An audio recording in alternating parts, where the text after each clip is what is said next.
Tapos kayo ang galing sa UP, kayo ang mahihilig, manlait. No? Kayo maliliit ang vuvovo ninyo, mga supporters ni ganito. Wala kayong utak, ganito. Kayo ay ganito ng magdanakaw, ay puta. O paglalaki nyo, taga-UP kami, ganito kami ang rurok ng intellectual at moralidad sa Pilipinas. 10 years unliquidated? 6 years unliquidated? 31.3 million? Tapos yung isang 1.9 billion? Ayan, i-download nyo. Nilagay ko na sa Google Drive ko, baka tanggalin nila yan sa COA. Pero mag-download nyo rin yung sa COA, no? Punta kayo ron, 2021 COA Audit Report Observations ng University of the Philippine System. Kaya ito, i-share nyo ito sa mga anak ninyo. Lalo na yung mga noisy, no? May mga kamag-anak kayong nag-aaral sa UP na feeling nila sila na pinakamalinis na budhi sa Pilipinas, no? Takot? 1.9 billion, ba't ayaw mo hanapin? Ayaw hanapin ang 1.9 billion? Diba? 1.9 billion at 31.3 million. 6 years hindi liquidated? Dapat daw pala ang cash advances, Ray, pagkatapos ng taon nililiquidate. Pero ito talaga, 10 taon na lumipas, 6 years na lumipas, hindi nyo pa rin niliquidate. Ay, ibang usapan na. Yung mga OFW, mali ang pinasukan yung trabaho. Sinasabi ko na sa inyo, dapat nagtrabaho kayo sa UP. 1.9 billion, walang nabubugbog. Kayo nabubugbog kayo pag hindi kayo nakapag-liquidate ng binili yung sibuyas sa supermarket. Di ba? Ano ba to? Dapat, di ba UP defund? Dapat din ba kayong i-defund? Kasi may liquidated cash kayo ng 1.9 billion. Netherlands. Di ba? Asan na ang 31.3 million? Gusto nyo hanapan ng pera, di ba? Hinahanap din na, dapat hanapin din to. Dahil, dapat hanapin yung 31.3 million saka 1.9 billion. Di ba? Hanapin dapat yan. Ito ang sabi ng COA Audit Report. Diba? Yan ang sabi ng COA. Bakit? Sabi ni Ray, wakiningin ka ba? Leiden po, Ray. Wakining. Ano to, Mami Sheila? Diba? Ano yan? Hanapin po natin yan. Bago mo hanapin bakit hindi nyo to hanapin muna sa eskwelahan nyo? Eskwelahan nyo to.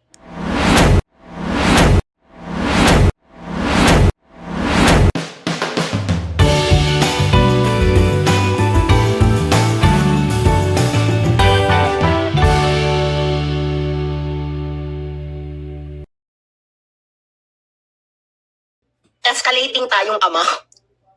Tip of the iceberg lang yan, pero nakakapagod na mag-research. Ang dami nyo kasing kabalustugan. Diba? Eto na. Okay. Ano na ang ating next topic? Okay. Ang next topic natin ngayon, pera uli, proper liquidation. O yung mga kaka-tune in lang, no? Paki-share ito sa inyong chat group, sa inyong kapamilya, para malaman nila, lalo-lalo na tong next topic. Kasi ang next topic na to, lalo na kung may mga anak kayong nag-aaral sa UP, Diyos mio, Santissima Trinidad. Lalo na, o iniisip yung papasukin yung anak ninyo sa UP. Okay? Push nyo to, lalo na kung may mga, may mga kamag-anak kayong mga Gen Z na UP na moral, pero taga-UP. Ito ang naaayon. Okay. Okay, are you ready? Okay. Usapang pera ng bayan. Sino ba yan? Itong si Raul Manuel, taga-UP yan. Pera ng bayan, pera ng taong bayan, emerald. Okay, so, ako naman, ang dami-dami ngayon nagsasalitong taga-UP, lalo na yung mga taga-UP, ang hilig manlait ng mga Duterte supporters, no? Wala daw tayong moralidad.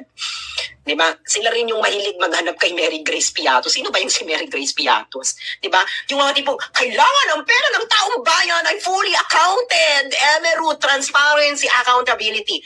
So ako naman, dahil ganyan kayong mga taga-UP na nagsusulat sa dyaryo, nag-iingay sa social media, diba?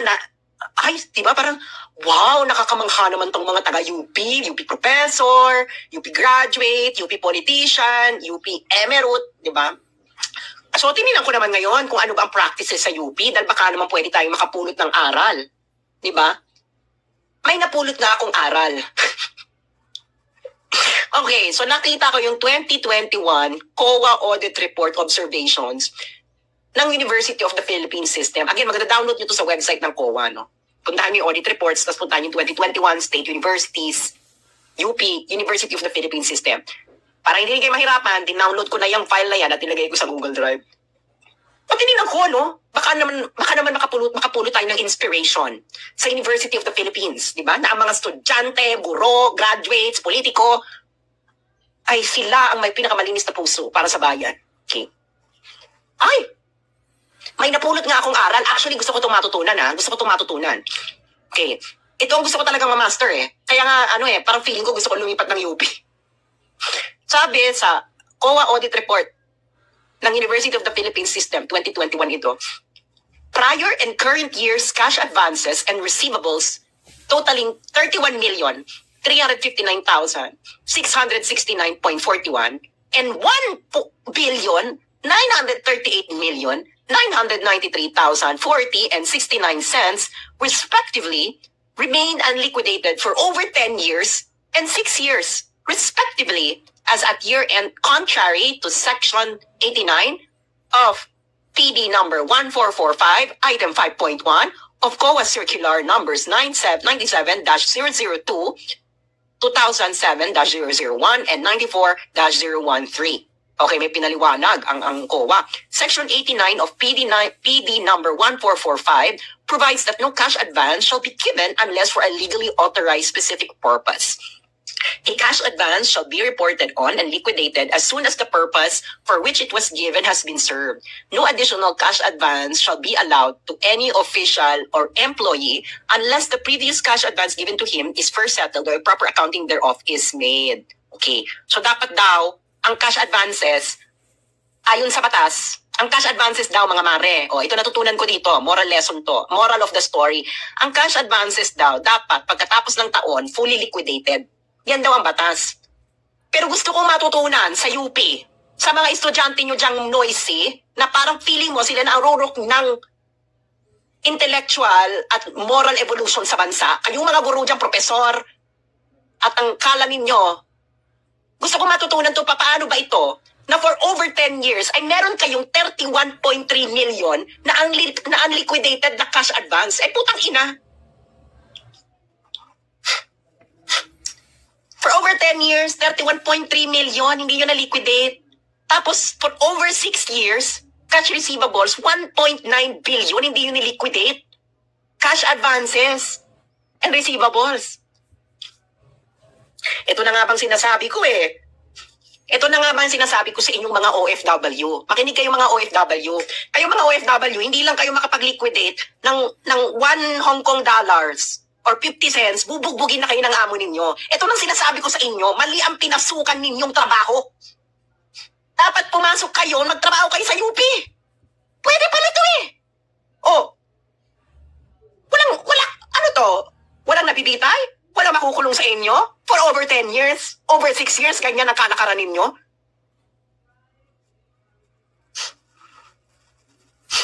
Ano to? Tapos kayo ang galing sa UP, kayo ang mahihilig, manlait. No? Maliliit ang vuvovo ninyo, mga supporters ni ganito. Wala kayong utak, ganito. Kayo ay ganito ng magnanakaw, puta. Paglalaki nyo, UP kami, ganito kami ang rurok ng intellectual at moralidad sa Pilipinas. 10 years unliquidated? 6 years unliquidated? 31.3 million, tapos yung isang 1.9 billion. Ayan, i-download nyo. Nilagay ko na sa Google Drive ko, baka tanggalin nila yan sa COA. Pero mag-download nyo rin yung sa COA, no? Punta kayo ron, 2021 COA Audit Report Observations ng University of the Philippines System. Kaya ito, i-share nyo ito sa mga anak ninyo. Lalo na yung mga noisy, no? May mga kamag-anak kayong nag-aaral sa UP na feeling nila sila na pinakamalinis na budhi sa Pilipinas, no? Ano to? Sabi ni Ray Altamirano, putang ina mo rin, di ka naman kasi nakapag-aral dyan. Ay talagang hindi ako nakapag-aral dyan, Ray. Kasi kung ang matututunan ko lang sa UP ay hindi mag-liquidate ng 31.3 million cash at 1.9 billion cash na 6 years na 10 years, wag na lang. Wag na lang ako mag-aral dyan. Kayo. Mumurahin mo ako. Bakit mo kumumurahin? Eh, paaralan mo. Ray, diyan ka nag-aral sa UP? Oh, asan yung 31.3 million? Ilabas nyo yan. Asan yung 1.9 billion? Ilabas nyo yan. Oh. Sabi ni Ray, bobo ka kasi siguro kasi di ka nakapasa sa UPCAT. Ray, wala pong pakialam ang buong mundo sa UP. Ako po ay nagtapos sa Netherlands. At yung eskwelahan ko po sa Netherlands ay wala po siyang issue na ganito. Wala po siyang issue ng korupsyon na ganyan. State University din naman sa Netherlands. Diba? Oh. Asan na ang 31.3 million? Oh. Gusto nyo hanapan ng pera, diba? Hinahanap din na, dapat hanapin din to. Dahil, dapat hanapin yung 31.3 million saka 1.9 billion. Diba? Hanapin dapat yan. Ito ang sabi ng COA audit report. Diba? Yan ang sabi ng COA. Bakit? Sabi ni Ray, wakiningin ka ba? Leiden po, Ray. Wakining. Ano to? Ano to, Mami Shia? Diba? Ano yan? Hanapin po natin yan. Bago mo hanapin sa... Bakit hindi nyo to hanapin muna sa eskwelahan nyo? Eskwelahan nyo to. Oh. Diba? Takot ba kayo na pag kinalaban ninyo ang pamunuan ng UP, hindi kayo magkaroon ng posisyon dyan? Matanggal ang inyong hindi kami mabigyan ng tenure, aminin na natin. Takot? Oh, 1.9 billion, ba't ayaw mo hanapin? Ayaw hanapin ang 1.9 billion? Diba? 1.9 billion at 31.3 million. 6 years hindi liquidated. Eh dapat daw pala ang cash advances, Ray, pagkatapos ng taon. Nililiquidate. Pero ito talaga, 10 taon na lumipas. 6 years na lumipas, hindi nyo pa rin niliquidate. Ay, ibang usapan na. Yung mga OFW, mali ang pinasukan yung trabaho. Sinasabi ko na sa inyo, dapat nagtrabaho kayo sa UP. Oh, 1.9 billion, walang nabubugbog. Kayo nabubugbog kayo pag hindi kayo nakapag-liquidate ng binili yung sibuyas sa supermarket. Di ba? Ano ba to? Dapat, di ba UP defund? O, dapat din ba kayong i-defund? Kasi may liquidated cash kayo ng 1.9 billion. Ayan na nga ba? Diyos ko, day. Ano na yan? Ano na to? Move on. Diba? I-share nyo to sa mga OFW. Sabihin nyo sa mga anak ninyo. Sa kamag-anak ninyo. Diba? Sabihin nyo yan. 1.9 billion. Can you imagine? Okay. Next tayo. Next. Okay. Ano ba tayo? Diyos ko, pinagpapawisan ako sa perang nawawala. Di ba? At pinagpapawisan ako sa mga perang nawawala na ayaw niyong hanapin. Pwede, sabi ko nga, hanapin niyo yung kay Sarah. Pero nga, dapat, lahat makulong. Ikulong niyo si Sarah, okay lang naman. Ikulong niyo rin si Laila. Ikulong niyo rin yung mga pamunuan ng UP. Di ba? Dapat fair. Lahat kulong. Okay, next. Ito kasi, ito ayaw pag-usapan to ng media.